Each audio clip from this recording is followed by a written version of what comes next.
Hello, everybody. Welcome to today's show. My name is Spencer Walsh, and thank you so much for joining us here today. We really do appreciate it, and it is a great pleasure, as always, to have you with us. And we got a great show for you here today, so let's get right into it. We're starting with some news that all Americans should, especially American drivers, should be pretty happy about.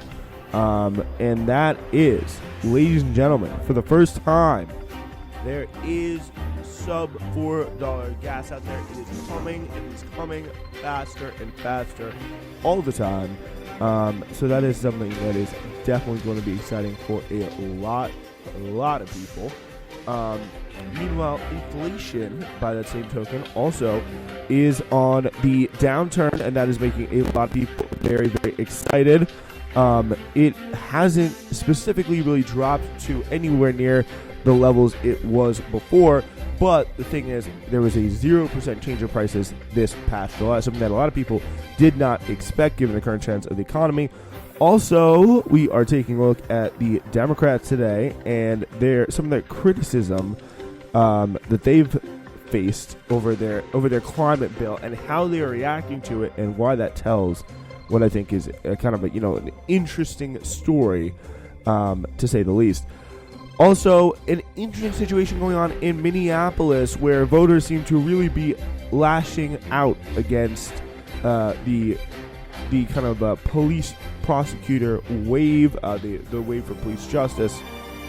Will this survive when they pick their top prosecutor? We will give you all the details later on in the show. It kind of should be a very interesting race that's going to be worth watching all the way down the line here. So we got U.S. gas prices today falling below $4 officially on average. They peaked in mid-June, but they've tracked kind of a global decline in oil prices, so that is a good thing. Oil prices, they're coming down now for the first time in a long time, and that being said, they're really plummeting, and that is having, obviously, its toll on the gas prices. So, yeah, and I mean, it's a lot of that. It is as simple as that. Prices go up with oil, prices go up with gas. Although, I think something that really would have been valuable to talk about, but, I think the moment for it, unfortunately, is kind of over, is the fact that all throughout this crisis, it was very, very clear that oil companies, have found ways to squeeze even more profit, even more price for the petrol, for the petroleum, for the gas product. They have found even more, they've charged that. And pretty much what I'm saying here is they've increased their margins even more dramatically, spent even more money, or really brought back even more money off of these prices. Even when oil has been the same price, they're finding ways to get more money because they're just charging more for the product. They're charging more for the product at the pump, and that is just not being talked about. We've seen times where oil has been really as high as it ever was over the course of the past year, over the course of 2022. We saw the Russia-Ukraine war. Oil got pretty high. It's been that high before at other times, and gas still has not been that high. Oil hit this price, back in the early 2010s, and gas was still, it never reached higher than $3.50. What really happened here is because, the Biden administration was essentially at the mercy of oil companies. They're literally just standing there waiting for natural circumstances to favor them again. And they're incredibly lucky they decided to do so. Oil prices had to go down right before the midterms. They are pretty much sitting there. The Biden administration is, by extension, the American government is sitting there and just literally waiting for whatever happens to happen, and just saying, if it happens the way I want it to, that's good. If not, then, maybe we'll just send a strongly worded letter and call it at that, because that really just seems to be all they're capable of doing, which is interesting to say the least. So, yeah, the national average cost of a gallon of regular gasoline now stands at $3.99 according to AAA. That's higher than it was nearly a year ago, but still well below the peak of 502 in mid-June. Energy costs have eaten broad measures of inflation, so the drop is also good news for policymakers who have struggled to contain price increases, and for President Biden, who has pledged to lower gas costs. National average, includes a wide range of prices from nearly $5 a gallon in Oregon to nearly $3.50 in Texas and Oklahoma. But broadly speaking, the drop reflects a number of factors: weaker demand, because obviously high costs have kept some drivers off the roads, a sharp decline in global oil prices in recent months, and the fact that a handful of states have suspended taxes on gasoline. So all those factors, and the fact, nothing to do with the fact that, Biden is actually standing up to the oil companies, demanding that they decrease their margins, lower the price of gas, put some kind of price controls on it, being that, just making any attempt whatsoever to try and flex the government's power on this, for an issue that is incredibly popular, if they were to try and do something like that. But weaker demand, all these external factors, drop in oil prices, et cetera, et cetera, et cetera. These are the real reasons. These are the big reasons why you are buying cheaper gas in most of the country today. Regardless of the cause is, the lower prices are a pretty welcome change, obviously, for drivers, for whom the added expense, often $10 to $15 extra for a tank of gas, has become yet another hurdle as they sought to get their lives back to normal after the coronavirus pandemic. We are having new rising diesel inflation, and people expect a recession, said Cindy Contreras, a student and part-time waitress at LA, where gas prices are close to $5.40 a gallon. If I had to worry about had to not worry about my gas tank taking up $70, that'd be a huge relief for once. And I mean, it really is kind of sad, I would say, that we don't have a functioning government, a government that can come in and respond to some of these issues clearly, because look at the situation that we are having now. It's just not there. It just really is clearly not there. The affordability squeeze is becoming very real when you see these high prices at the gas pump, says Beth Ann Bavino, the U.S. chief economist at S&P Global. So in that sense, it's a positive sign, certainly for these folks that are struggling. That cushion, cash not spent on gasoline, that can go elsewhere, extends to businesses too, particularly as the price of diesel fuel also drops. Diesel, which is used to fuel, for instance, farm equipment, construction machinery, and long-haul trucks, has also fallen from a June record, though at a slower pace than gasoline prices. You can always, diesel's always going to be a little bit more expensive, but, you talk about these big trucking industry, like these big companies, they're going to have a little bit more money.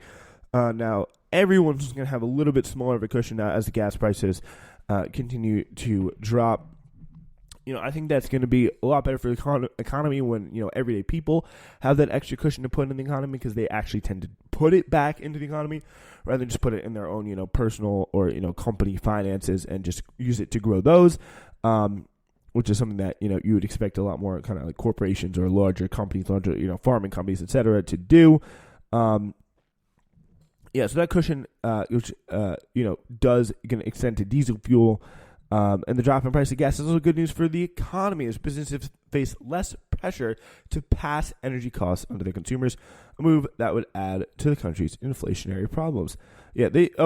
Believe me, they're not feeling pressured at all about when it comes to passing prices on to the consumer. They have no problem doing that, and they will do that because that is what our economy is set up clearly, perfectly for them to do. So the government reported this week that the consumer price inflation index slowed in July to an annual rate of 8.5%, down from 9.1% in June, thanks largely to the gas price drop. If it persists, a slowdown in inflation could allow the Federal Reserve to ease up on its campaign to raise interest rates, was something that I think would be incredibly helpful. That would be, I think that would be something that would really stop in its tracks and kind of Volcker Part 2, destroy the tight labor force or the tight labor market type of situation there, which I think is a big push, a big desire of the Federal Reserve policy-wise. I think that is a clear thing that we're seeing, and a big desire of the people who kind of own the economy, as we talked about at the end of Tuesday's show. But so it also, definitely serve as sort of a victory for President Biden, who spent recent weeks trumpeting the gas drop, in prices, even as he says he expects to do more to bring costs down. Biden has criticized oil companies for the record profits from high oil and gas prices, and this year he released some of the nation's stockpile of oil in an effort to keep prices from jumping too fast. Yeah, and that's the thing. Like, that first part there, that would have been interesting had he actually kind of followed through on it. Had he actually, really made a consistent and smart effort about it. Use the levers of policy to do something, and he didn't even try to do it. He just, again, strongly worded a message, just like Pete Buttigieg did to the airplane companies, and just expecting that to be the thing. Even as they watch prices fall, economists and consumers say that they wonder if this is a temporary reversal. I'm not ready for it to go a little higher again, and then I'm over here struggling to fill up my tank, says Christina Belliard of Bridgeport, Connecticut. Belliard bought a Jeep Wrangler last year, but now regrets the purchase because the vehicle is not as fuel efficient as the Toyota Camry she drove before. For work, she sometimes needs to drive to locations for accounts on TikTok and Instagram platforms on which she promotes brands. She's an influencer, and to attend events in New York City, which is about 60 miles from her home, so she does have to drive a bit. Connecticut is one of their states that spend their tax on gasoline through November, and as Belliard, who has been paying $95 to $100 a week to fill up her Jeep, is now paying $74 to $80, but she's still weary of that high tab. Not quite down enough for her to have a comfortable budget. More than half of the cost of gasoline at the pump is determined by global oil prices, which are volatile and subject to myriad forces, many of which are hard to predict. For now, though, the steady drop offers a reprieve to many Americans who are concerned about their finances here as the economy slows. As we talk about that, broader picture here, let's move on here to inflation. As inflation cooled notably in July, as gas prices and airfares fell, a welcome reprieve for consumers and a positive development for economic policymakers in Washington, though a conclusive sign that price increases have not yet a conclusive sign that price increases have turned a corner. There's still, a lot of dispute up when it comes to that, because people, may really think that the rather was it's only kind of a temporary. We're going to have to wait to see as the next month's report comes out and such. Gas prices fell, airfares fell, probably by extension. And again, a lot of the stuff is because this is why it is so scary to have. And I'm not saying that there is really any kind of government configuration that would do a better job than Joe Biden, because just the government unless it is really obviously dramatically reformed, like it is kind of built to do this, which is to kind of make policy to make make sure that the bulk of people barely survive the crisis with just enough, and then big companies are able to line their pockets even more. That's what we saw here. That's what we saw through the Biden administration, and really, again, I think it's very important to emphasize that only natural circumstances, only natural causes were what ended up bringing this down. Like, that is literally it. That is all that they had. And by that extension, it is very, very hard to, really give Biden too much praise for this. Because, again, what did you do? What did Pete Buttigieg do about the problems with the airfare? Nothing. Absolutely nothing. They did not try to use the powers of the federal government to do anything good for the people. And I think without being, just putting that out there is already, I think that is a very, very important thing. And it's something that we are not, talking about nearly enough. So yeah, consumer price index climbed 8.5% in the year through July. A slower pace than economists have expected, and considerably less than the 9.1% increase through June, which did surprise a fair bit of people. The drop did. After food and fuel costs are stripped out to better understand underlying cost pressures, prices climbed 5.9%, matching the previous reading. The market declaration is marked deceleration in overall inflation on a monthly basis, as prices barely moved, is another sign of economic improvement that could boost President Biden at a time when rapid price increases have been burdening consumers and eroding voter confidence. The new data came on the heels of an unexpectedly strong jobs report that underscored the economy's momentum. Slowdown in overall inflation has stemmed from falling prices for gas, airfare, used cars, and hotel rooms, which canceled out increases in critical areas like food and rent. Oh, well, that's encouraging. So just like all the kind of less critical stuff is getting, slightly less expensive, but food and rent are going up. I think that's the one thing that people always don't really consider with inflation. It's just that that is something. Rent is something that will always continue to go up, because of the fact that really it does kind of show that is how the landlord economy works. Like that is how it is always kind of going to go and work, because that is that is how it's always kind of been. So with that being said, I don't know if the audio, we may have a little bit of issue with the audio, but I don't think we do. So with that being said, we are going to move on here to our next story, and that is going to be this new bill here that the Democrats are passing.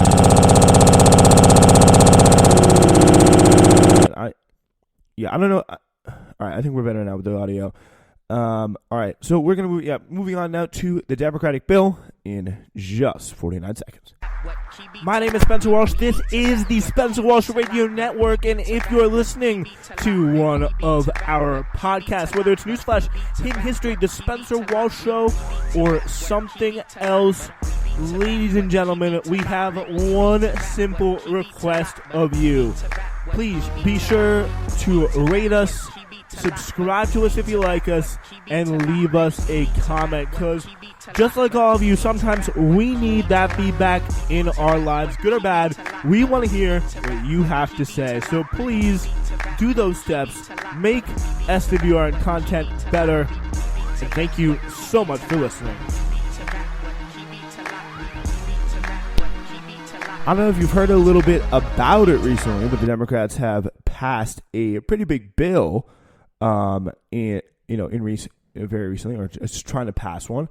And there's been a little bit of backlash, unsurprisingly, to anybody criticizing it in the mainstream media.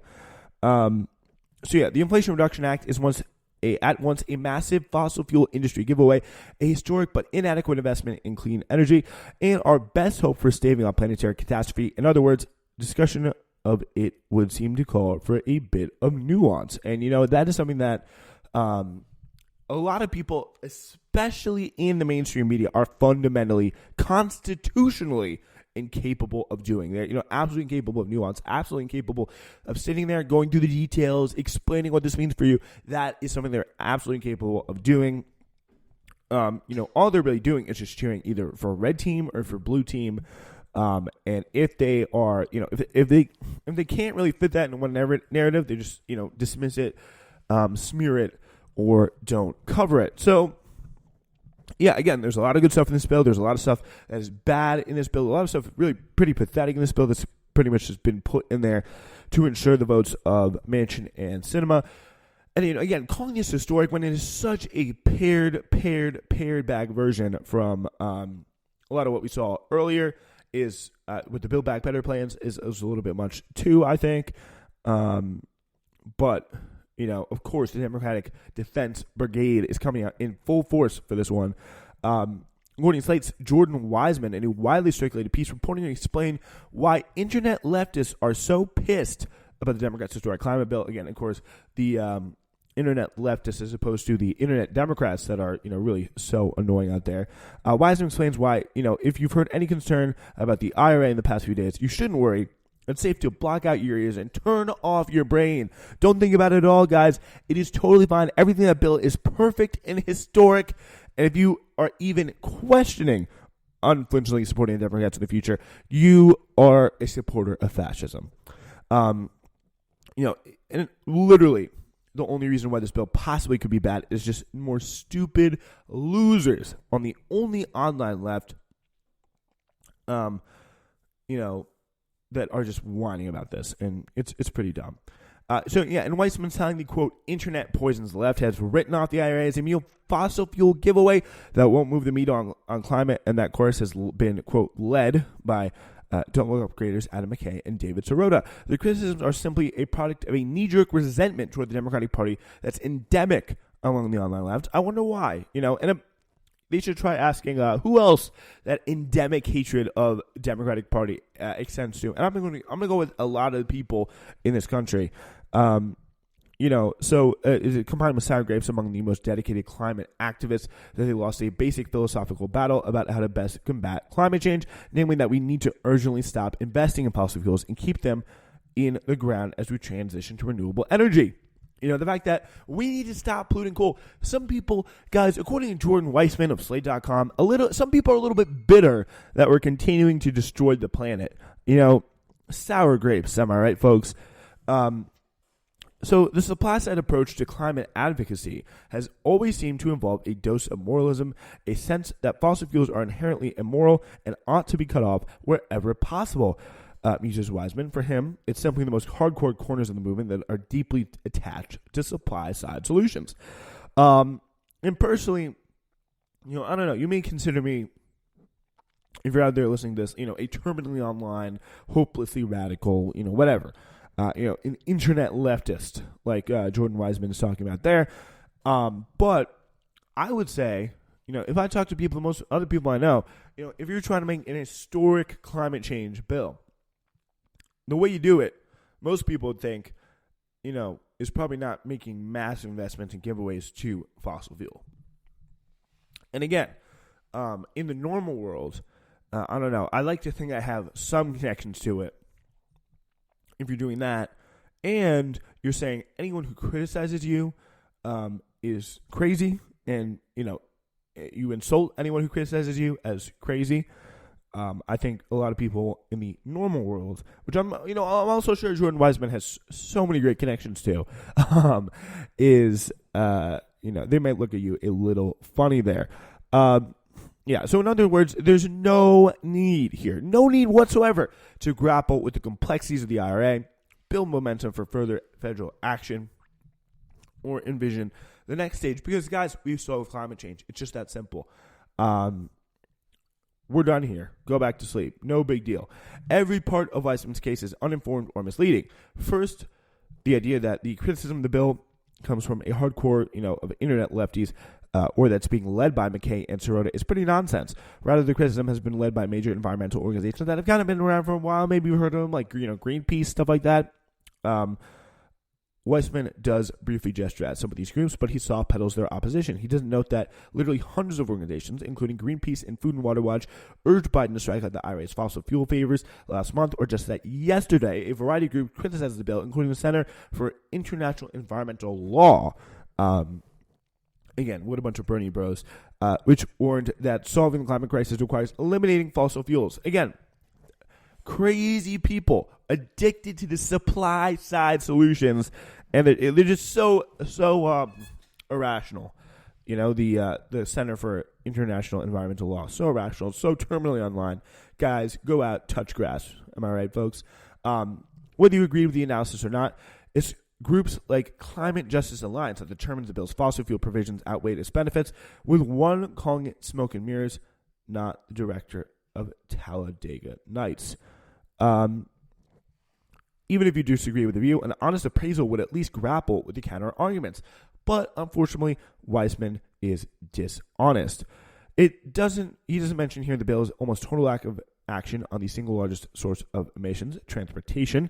He doesn't inform his readers that even as Forbes has warned, the bill's tying of solar and wind projects to mandatory oil and gas leases creates a cluster of veto points over the expansion of clean energy. He evidently didn't talk to Food and Water Watch's Mitch Jones, who cautioned that this could also halt some wind and solar projects on private land. He doesn't, so it's also going to, reverse climate progress on green energy because of all these fossil fuel giveaways. And literally the experts, the people who study this stuff better and more intensely than anybody else, are telling us time and time again that the fossil fuel favors in this bill are going to outweigh whatever climate and green energy spending is going to be put there. Because, you literally have to do a fossil fuel project in order to do a green energy project, buy this bill's token. And no one wants to listen. You're a crazy internet leftist for doing that. And I mean, all I can say is just keep doing this. They will keep doing this. They don't care. They will keep doing this until the seas boil over and, the planet just boils up, because they can't do anything else. They're fundamentally, constitutionally incapable of doing anything else other than punching left and just repeating the same crap over and over again about how, these crazy internet leftists, even the people they've been doing this straight up since 2016 and way before. And it just never, ever seems to end. So Weissman, again, no stickler for originality, paints the coalition of the bill's critics as a collection of unreasonable hippies who oppose fossil fuel exploration just because. From the picture he presents, you would hardly guess the International Energy Agency warned last year that new oil and gas and coal investments had to end immediately to keep the world within 1.5 degrees of warming. He doesn't mention that a 2015 warning from a group of scientists and economists say that 75% of known fossil fuel reserves have to stay in the ground. He doesn't tell readers that about the UN Secretary General's warning that new fossil fuel investment is delusional and doesn't make political or economic sense. Again, from Weissman's analysis, all these people are just, big hipsters, crazy leftists, probably doing, Bernie Bros style harassment online right now. The UN Secretary General is on that kind of stuff, according to Jordan Weissman. Again, a perfect case why you should never, again, you may think, Slate may be good for, a trendy article here or there, but when it comes down, when push comes to shove, and they really need to pull their weight for the Democratic Party, they'll put stuff out like this every single time. All right, cool story out of Minneapolis in just a moment.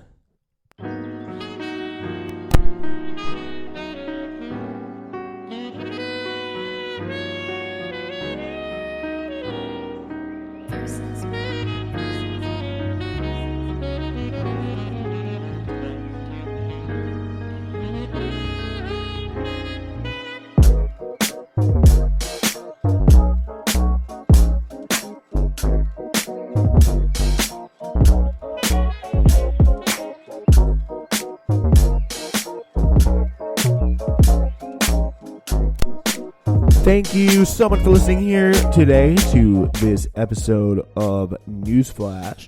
Really do appreciate it. And we got a kind of interesting situation going on in Minneapolis. We've seen a lot of kind of seismic political events happen there recently. Ilhan Omar just barely hanging on to her House seat in a primary challenge from Don Samuels, and a lot of the angst a lot of the voters in the district had with Omar was over her support for police abolitionism and kind of being the kind of Black Lives Matter, most radical Black Lives Matter, kind of defund the police candidate, is having some backlash, obviously, with an intense spending campaign against her. So it's pretty safe to say that if you follow the narratives, if you don't really dig deeper on the story, crime and criminal justice reform is pretty unpopular in Minneapolis. As we are kind of in an interesting situation though to test that here, as because, so we are, we are seeing right now the Hennepin County former chief public defender race going on at the moment, which is kind of an interesting situation because this is the person that's going to be prosecuting, the top prosecutor in the George Floyd murder here. So a Tuesday race, this is Keeler Lacey in the Intercept here Reading, a Tuesday race for top prosecutor in Hennepin County, Minnesota, gave some clarity in the ongoing debate about how Minneapolis residents feel about police reform 2 years after George Floyd's murder. The killing by Minneapolis police officer Derek Chauvin sparked obviously a nationwide movement to reform the criminal justice system and local efforts by the city council to dismantle and defund the police department. But since then, the city has sent mixed messages about how to move forward. Obviously, in May 2020, Minneapolis police officer Derek Chauvin was caught on video as he kneeled on Floyd's neck for more than 9 minutes. Last month, Chauvin was sentenced to nearly 21 years in federal prison for violating the civil rights during the arrest. Floyd Silverette during the arrest that led to his murder, but at the time, the officer's fate seemed anything but certain. Initially, there was momentum behind a plan to defund the Minneapolis Police Department entirely, but amid some pushback from local law enforcement and some city council members, they softened their stance and proposed another plan to overhaul but keep the department.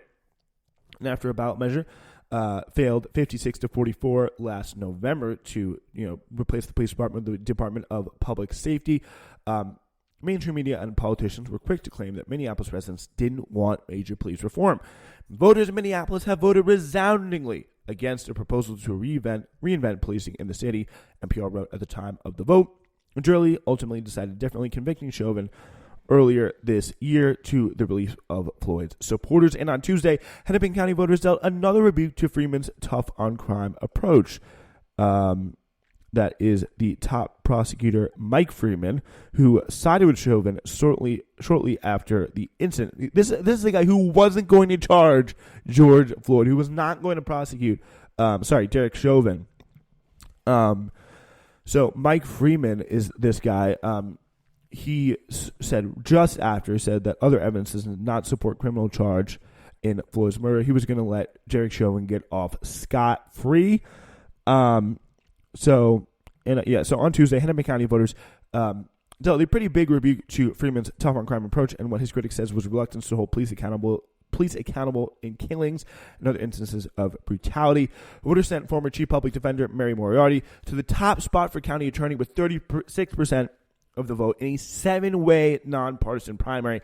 Moriarty came in far ahead of the police-backed candidate, retired Judge Martha Holton Dimmick, who received 18% of the vote and will face Moriarty in the November general election. Dimmick is backed by Freeman and local unions for police and sheriffs, along with the Minneapolis mayor, Jacob Frey, and Star Tribune editorial board. She served as a county district court judge for a decade before she retired in January to run for Hennepin County attorney. In Star Tribune op-ed last month, Dimmick said she was depressed after watching the video of Floyd's murder, but since the murder, many criminals have heard the message that we don't care about their actions and have acted accordingly. Her campaign is focused on cracking down on repeat offenders and violent crime.